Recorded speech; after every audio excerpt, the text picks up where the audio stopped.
What's good, ladies and gentlemen? Welcome back to the channel. I'm LotusAsakura, the one who never knows best, bringing you some more Dragon Ball FighterZ matches, and this time covering an NLBC run. As you guys know, I have been entering a lot of these online events. Usually the main one that I enter is City Mayhem, which is run by Bum163. We just call him Bum, but Bum163 on Twitch.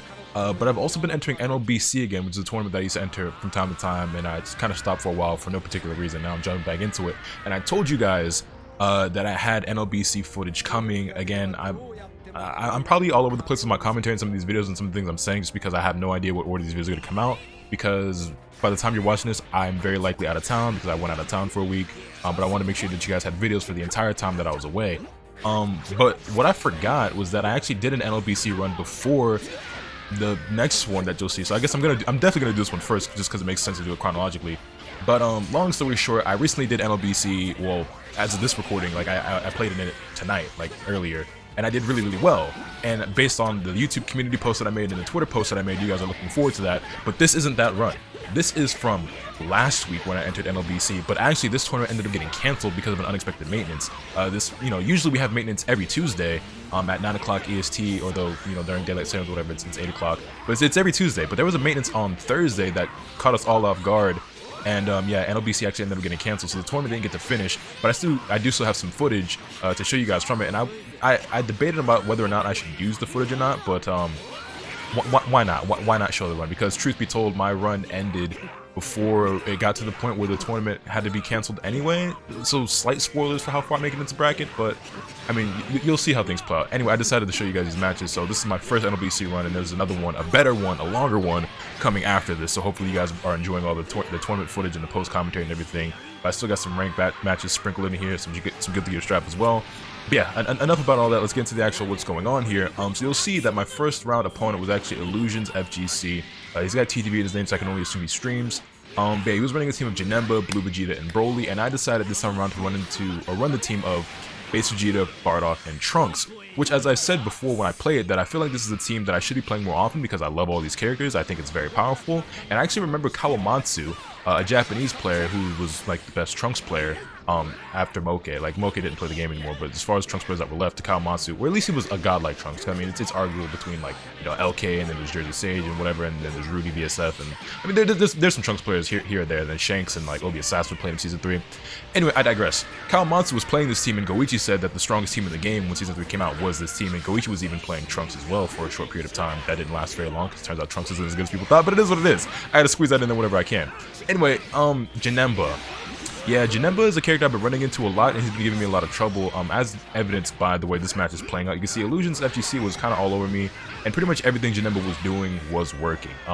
I believe it was literally just the City Mayhem tournament right before this, where I fought Alucard for top 8 and ended up losing to Alucard. I want to say 2-1, and his Janemba was giving me all sorts of trouble. And I said before, I fight Cyrex all the time, and he plays Janemba a lot, but it did not prepare me for the caliber of Janemba that I had to fight in tournament. And he's actually been showing up a lot in my ranked matches, I feel like, too, in my casual games. I've been running to a lot more Janemba all of a sudden. I think people are starting to realize the strength of this character, and people are starting to figure out how to play him a bit better. And he's giving me a lot of trouble. That being said, we mentioned take him out here and get some blue left on the Broly. I'm left with solo Trunks, nearly full health though, and Sparking and some meter on my side. So this is definitely a possible comeback. I've made bigger comebacks before, so this is definitely something that is not unobtainable unless I mess up my meaty and he wakes up with buttons and I get punched in my face because bro's got huge buttons.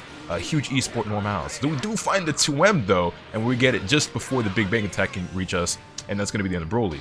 So yeah, Janemba has kind of been my, what's the word I'm looking for? My kryptonite? Yeah, let's go with kryptonite. I don't know if that's the exact word I was looking for, but Janemba has been my kryptonite lately.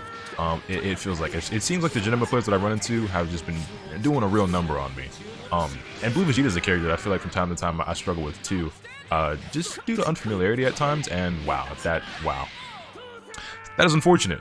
That was unfortunate. It felt like that was a really achievable win for us, and somehow we just let it slip out of our fingers, and Illusions took the first game over us. So yeah, not off to a very strong start. But I think also, if I remember correctly, I wasn't paying enough attention at the start of this to actually say for sure, and I was taking a second here to just kind of recompose, think about what happened, take a deep breath, and like kind of get my head back into the game before I jump back into things, I believe.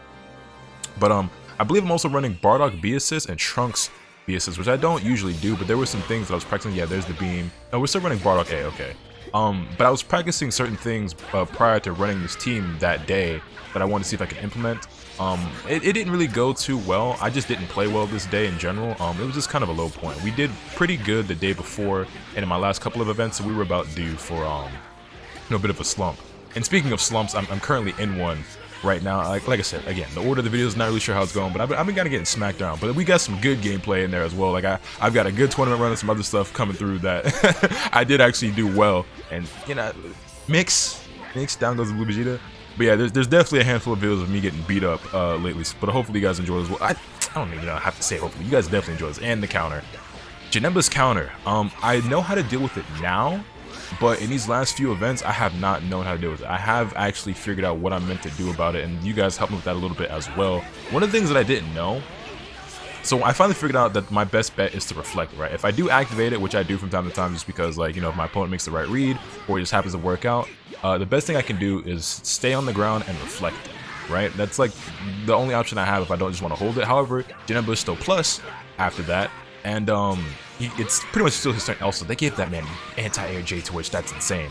I have to reflect it as if I'm reflecting Janemba himself, even though the counter kind of shows up behind me. You're not going to see that come into play anytime soon, but I know that now for the future. That being said, though, Janemba's still getting away with everything he wants to do here. Lack of matchup knowledge, I'm just like, yeah. But it's fine though. We get the base Vegeta out, applying pressure here. He pops the Sparking, not want to deal with the Trunks pressure. I 2H though, and then that vanish was actually not like I was mashing vanish because I didn't think it was gonna hit. That was a vanish because I wanted the corner. So we, you know, don't get the greatest combo here, but it's fine. Meaty CTF actually finds its mark. He tries to wake up with buttons, even though it was meaty. I dropped the combo that could have been the end of Janemba. That was so important, and he guard cancels and gets Janemba out and Broly in. And yeah, that was big. That was a big drop. And he snaps in base Vegeta here, which I wasn't expecting. And then I, like an idiot, did EX Rocket Kick, even though I'm in the air. And not only am I in the air, but it's also Broly. And Broly's one of the characters who can actually 2H base Vegeta's Rocket Kick, even if I'm on the ground, just because he's got armor on it, for some reason.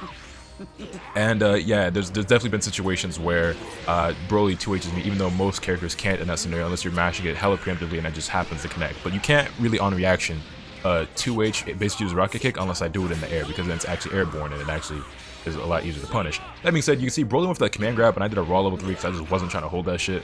But Broly somehow managed to get me in the corner. He whips his grab, backs away. I didn't punish the whip grab. That's unfortunate. And again, he's whiffing. I'm not punishing him for it. And he EX Lariat, and then he 2Hs me because I was a bit off the ground, and so the vanish, yeah, that sucks. I remember when EX Lariat used to jail, and I know I was a bit late on my vanish, but god damn, man. And we don't confirm off that JM, and then Janemba's doing Ki Blast and teleports, and then there's this fucking counter again, and I just hold that shit. Now I'm in the corner. Reflect the Ki Blast, don't do anything. Again, applying pressure, jumps in on me, doesn't commit, and then I get counter hit for trying to tech, but he didn't actually get the combo, and then my tech looked like I mashed, and then Bardock died. So not only is he Janemba that's better than what I'm used to, but also he's not so good to the point where like he doesn't mess up any of his stuff, which then also messes me up even more.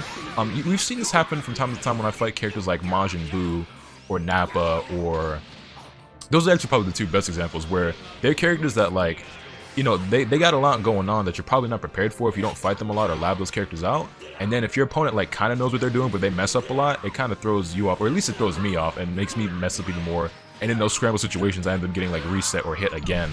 And it really sucks, but it happens. That was such a good tech on the Dragon Rush by him. I didn't punish I should have just super dashed it, to be honest, but of course his fucking JH has armor on it, because why not? And we actually get hurt for that. And it's coming down to the wire. Trunks versus Broly. I don't like this matchup. People tend to think that Trunks does well in it. I don't, because like all it takes is for one knockdown before it's not my turn anymore. And once he gets a berry up, like all my neutral tools become null and void. And wake up raw level 3. I got a little bit too aggro, too much dip on my chip, got too impatient. And Broly is as Broly does. A Broly player gonna do what a Broly player gonna do. And we eat a raw level 3 and lose our very first match in our first round at NLBC. I think I actually had a bye in the first round, so this was the second round, but it was my first set.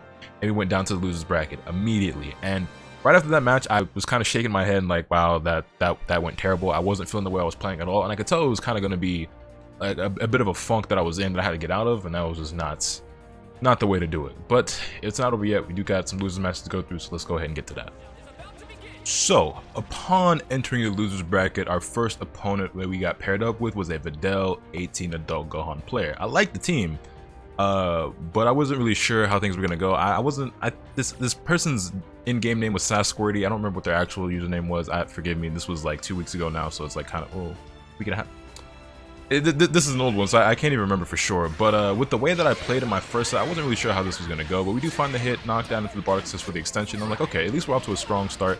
Basically, I feel pretty confident about how the match is going to play out when I get that first initial hit with base Vegeta and I take him to the corner, except I ended up dropping the combo, but it's fine. We get a rocket kick, find another hit, loops this time, don't drop it into the knee dive, into the key blast for the Oki. Pressure. Went for the EX, not the EX, but the destructive flip mix. And, I feel like I actually have a pretty high success rate of mixing people up with that. Although the only problem with that mix-up is, or I mean there's multiple problems, but something that's an issue for me when I do is that something I've noticed is that the majority of people I fight get hit low, which means that most of the time when I do that mix-up I go low, which I guess is kind of telling on myself a little bit, and if you're somebody who fights me you might be expecting the low there. What a down tech into the 2H on that. That was, wow, I'm some. Wow, hold on, wait, what was this extension? I was on one. Wait a minute. For somebody who was playing so bad in the last set, I was kind of playing kind of cracked. 4LL, yeah, that's how you feel. Yeah, Lotus, that's how you feel. Anyway, yeah, as I was saying, the disc mix-up is something where like more often than not I go low because low is usually what works more often for me. But it's like, you know, I'm not mixing up my mix-up a lot because most of the players I fight, it's just better for me to go low because they get hit by the low. Like when I go high, it gets blocked. So yeah. Anyway, yeah, we take out his 18 and his Videl pretty quickly, and he's left with Anchor Dog Gohan, which I think actually is. Did he just try to jump DR me? Y'all know how I feel about Jump Dragon Rush. Y'all know how I feel about Jump Dragon Rush. But that didn't work out too well for him. Knee dive into Bardock level 3 just to get the base Vegeta out. We would have been better off doing EX knee dive into command grab into base Vegeta level 3, and he's probably gonna spark here anyway, right? No, he didn't actually pop his spark, and he just ran up Dragon Rush. And this is something I feel like Dragon Rush after level 3 became a lot stronger. Ever since they added the ability to spark after blocking. Because I feel like it became a lot more common, I mean obviously, right, but it became a lot more common for people to spark after blocking as opposed to sparking right away. Because before, when you get hit with a level 3 like that, you would just take the risk on getting your spark bait and just like, okay, I have to spark here, they might bait me, but if I get mixed up, I die. If I spark and they bait me, I die, but it's like if I don't spark at all, then I'm probably gonna get mixed up. But now it's like, especially since they nerfed level 3 Oki as well, it's a situation where people will more often than not wait to try to block something and then spark after the fact as opposed to just sparking right away, which made Dragon Rush better because a lot of people aren't that great at taking Dragon Rush, and if you use Dragon Rush after level 3, it's more likely to have a higher success rate just because like they're waiting to block something, but obviously you can't block a throw. Anyway, that being said, game number 2, we're actually off to a pretty solid start yet again. Videl goes down really quickly. It's looking like a base Vegeta kind of game. We get the Bardock in. And yeah, now he's down with 18 and Gohan, and this was actually going pretty good. I felt like I was recovering pretty well from how I played in that first set. Like I said, I just kind of got steamrolled. I mean, it was just a team that I wasn't well equipped with mentally to deal with, being Janemba, obviously a character I'm struggling with, and Broly being Broly as always. And then Blue Vegeta is just kind of unfamiliar. And then the double Sunday here.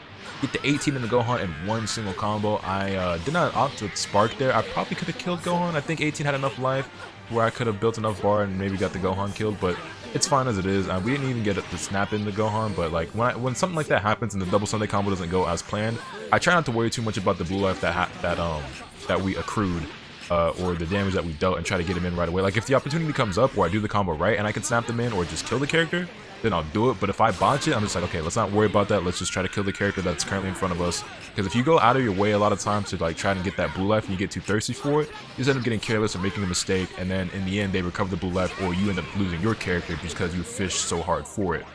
So you don't want to overextend in that sense. Anyway, we get Bardock out of there, bring base Vegeta back in. He got his Gohan in, and he recovered pretty much all the blue life that we dealt to him. And knee dive, man, I really wish, like, oh my god, the barrier was actually destroying me. Barrier was actually smoking me. I get that move might be, nah, it wouldn't be. That move would be OD. I was gonna say it might be too strong. It wouldn't be too strong, but like, I really wish knee dive put you above the opponent instead of in front of them. Because there's just so many moves that actually end up beating knee dive because it puts you in front of them. You put yourself directly into their. I thought I was gonna get smoked by barrier, so I wasn't ready to fully commit to that. You did J2H. You're a freak. You're a freak. People who J2H in midair like that, y'all are psychopaths. By the way, just want you to know that. Backed off after EX kick, even though he was plus. Yeah. Oh my god, what a cursed ass super dash. What a cursed super dash. Not the greatest combo though, and we pop our sparking and we just super dash into EX legs like an idiot. And he just, again, keeps the combo really short. Really short. It's short enough though to where, you know, he was actually able to super right away. and still get the kill on Trunks. So it sucks that we popped our sparking and died right away because I super dashed like an idiot, like a scrub. That's some online shit. You know, super dash after sparking is something that I didn't used to do because a lot of the players that I fought in rank matches would super dash immediately after sparking, and what I would just do is just down take a 2H. That's a very common tactic. I feel like it comes up a lot less often these days, but because of that, I don't know, it's at some point I developed the bad habit of sparking after super dash as well. But I think another part of it is that, like, when you become like a better player and you get to like a higher, more intermediate level or even advanced level of play, certain things like that are looked at as, like, you know, things that you don't expect your opponent to do. So like, bad things are good at low level, then bad at mid level, and then good again at high level, right? So let's take super dash for instance. At low levels of play, when you're new to the game, also we take things to a fortune left. Let's take super dash for example, right? Super dash when you're new to the game feels like impossible to do. It's like, what the, like, just super dash at me, and everybody does it, right? Everybody's just super dashing at each other, and it's really strong. Then when you get to intermediate level of play, all your opponents are doing is trying to 2H super dash, so super dash becomes really bad because that's all your opponent wants to do. And then when you get to a high level play again, super dash becomes really strong again because your opponent's looking out for so many other things, and also it's one of those things where, like, oh, he's not going to super dash at this point, or like during this, like that'd be really stupid or really scrubby, and then it ends up working. And I feel like, you know, super dashing after spark is one of those things where it's like, yeah, you don't expect that at this level of play, and if your opponent's not like prepared for it and with the down tech 2H, then it actually works out off of that. At the highest level of play, what you'll see players do is like empty vanish after sparking, and it's something I've been practicing, but I'm struggling with doing and implementing into my play, but we'll get to that when we get to that. But yeah, and there's multiple examples of things like that, but that's just one example that always comes to my mind immediately. Anyway, we win our first match in losers 2-0, and I'll be back with the next match. And so after winning our first losers match, our next opponent was Jboe, running a team of Blue Goku, Kefla, and UI Goku, and I just shook my head when I saw this, and I was like, oh brother, here we go. UI Goku, Kefla on the same team. Autocon was definitely my future Blue Goku. He'd be all over the place, and his Ki Blasts, Blue Goku's Ki Blasts are so good, man. And man, and base features Ki Blasts are really good too. I'm not that good. Oh, excuse me. I'm not that good at using them, in my opinion. And one thing I don't do enough is 7S or 9S, because you actually kind of have to aim those and kind of be skilled. I didn't 2H that. That's crazy. I suck. You actually kind of like aim those and be good at your neutral and everything. Also, I kept trying to reflect that. I feel like that came up a lot. 2H into the low lariat. First of all, that's cursed. It's crazy that she can do that. Second of all, I think it actually jails. I could not reflect it. And if it doesn't jail, man, it might as well with how hard I was dealing, or how badly I was dealing with it. But I mean, Jboe, I believe, is a player who I've seen like his name in the City of Mayhem lineup before, and I felt like he'd be a player I'd be able to beat, but it just, well, you can see that we weren't off to the best of starts. Kefla is a very strong character, and I think she's one of those characters who's even stronger in the online environment, and I think I even heard some European players discussing that same thing. Although as good as Kefla is, I feel like she's not that popular, although you might start seeing her a bit more. I feel like as people explore the game more and more characters and more team comps, I think Kefla's biggest downfall right now isn't her strength or like lack of options or her inability to do anything in particular.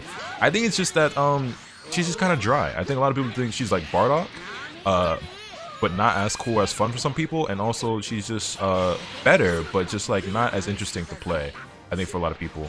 I think that's the biggest thing holding her back. Also, wow, that was cursed. That was cursed. But yeah, I talked about this before. I think there's a lot of characters in this game right now who are basically better Bardock. And it's funny because Bardock was such like a what do I want to call it? I feel like I draw a blank a lot of times these days in my live commentary, just my commentary in general, with certain ways I want to articulate it, and certain language and words. I struggle to find them. But Bardock was like probably the most influential and impactful character in the entire game of Dragon Ball FighterZ, and I don't just mean like him being top tier in season 1, but I mean he actually shaped and like molded a lot of what this game has become and what a lot of characters that came after him ended up being. Wow, what a punish and what a 2H. I thought for sure Trunks was gonna die here, but the combo he ended up doing, I think he dropped this, right? Didn't he, if I remember correct? Yeah, he did, but I got reset and I died anyway. But yeah, so Bardock, obviously, upon release, was considered one of the best characters, and at certain points, to some people, was considered the strongest character. I personally don't believe there was ever a point in Dragon Ball FighterZ lifespan where Bardock was truly #1, because Android 16 was a thing, Adult Gohan was a thing, Kid Buu, Gotenks. I feel like all those characters were stronger than him, even though Bardock was very, very good and very stupid. But like things that he had, other characters had as well. Except for maybe Lariat into Vanish. I don't know if any other character had something as stupid as that.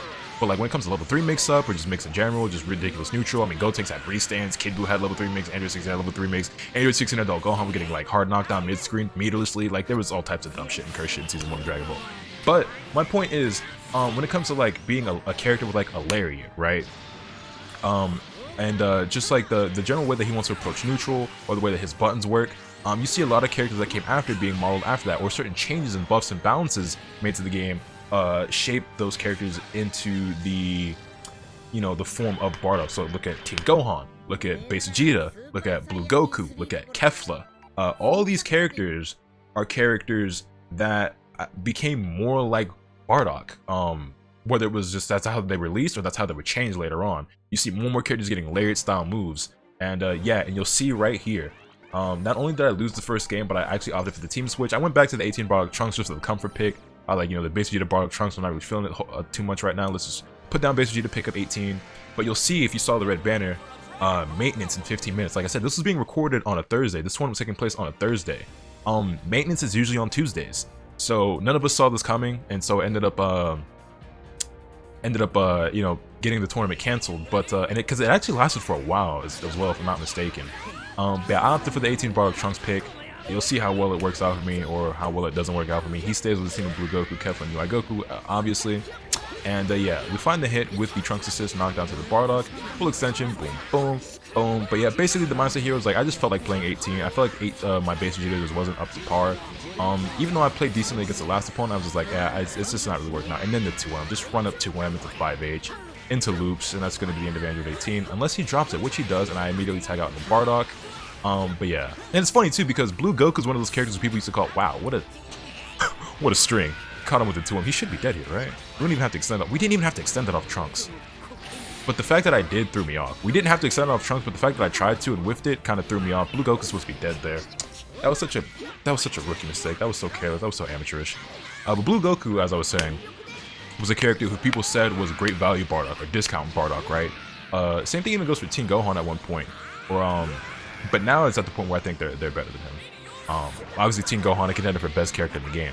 Also, the run of Dragon Rush after level 3, I just wasn't on my toes. And Bardock is dead. He didn't even have to extend it off the Kefla assist, but he did.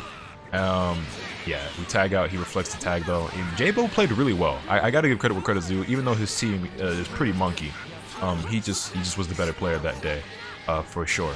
Level 1 into the Trunks level 3, right? Yeah, Bardock is health pretty low, so that's some blue left there. Don't want to bring him back in right away. So it just made the most sense of bringing Trunks to full health character. Now, it could be argued that I would have been better off just letting Trunks endure and just be that anchor character and just leave him with full life and sparking. And what a tech by Jboe. That was a good tech on the DR. I wasn't able to actually react in time to me being on the other side after the EX flip. We find the hit. But, yeah, man, I just one's feeling that day. Ooh, the barrier kind of saved me. That's not the best combo we could have gotten there, but it'll have to do for now. If I was really nasty here, I could have extended off the Bardock, and I tried. If I could have gotten that extension off Bardock, I could have actually Dragon Rushed into Masenko, into Supers, and she would have died. But I wasn't able to. But it's fine. So, boom, boom, pressure, beam into Vanish, Jails, Super Dash, get clipped by the UI Goku, he confirms, knocks me down with the Blue Goku assist, which, by the way, the buff to dive kick assist is so good. Like, Blue Goku is such a powerful character right now. I think some people even saying that he's, better than Base Vegeta. That's what some people on the streets have been telling me. They think he could potentially be better than Base Vegeta. And you know what? I think it's a conversation that could be had. Also, again, I'm just getting looped and just dying, and yeah.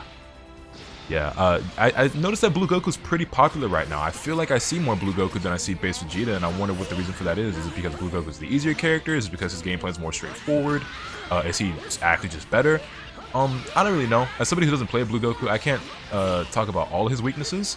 I can't believe I super dash here. I can't believe he didn't two-way it, but you can see we're very clearly not doing well. I could have punished that. I called it the barrier. I absorbed those key blasts, but it's fine. What a JO. And the super. I can't believe you were ready for that 2H, Jboe. Jboe was playing really, really well in this set, and I really, really wasn't.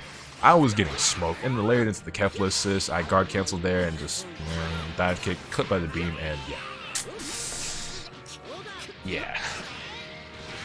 I will say though, for better or worse in this patch, there's some things I like and there's some things that I don't like, but I think one of the things that's really good and healthy for the game is that everybody has a different opinion of who the top tiers are and who the best character in the game is right now. And there's a lot of characters who I think are in contention for that #1 spot, and definitely for that top 5 spot, because I think characters like Vegito, Blue Goku, Base Vegeta, Team Gohan, Gotenks, Android 21, who else am I forgetting? Super Saiyan 4 Gogeta, I'm sure there's even more. UI Goku, if I didn't say him already. Broly, how could I forget? I think all of those characters I just named are arguably a top 5 character. And I think a lot of you guys would probably agree with that, as well as many other players who are currently in the game right now, or who are currently invested in the game right now. And the fact that there is no just like concrete top 5, I think is healthy. I think having a lot of character choices is really good. And a lot of characters being very strong is really good. It's a shame Trunks isn't one of those, but it's fine. It's fine. It's fine. But anyway, you can see we lose to Jboe, and that was a very short-lived NLBC run. But I promise you, the next NLBC run that I have coming soon is much better. It's much better. We make it a lot further into the bracket. But we end up going 1 and 2, and it just be like that when it be like that. That's pretty much all there is to say about that. But hopefully you guys enjoyed this post-commentary coverage of it. Let me know your thoughts in the comment section down below. Hit the video with a like if you enjoyed. Subscribe if you haven't already, so you can stay tuned for all awesome content up when I bring you. With all that being said, that's pretty much all today. And remember, nothing can happen to us when the bad. Later.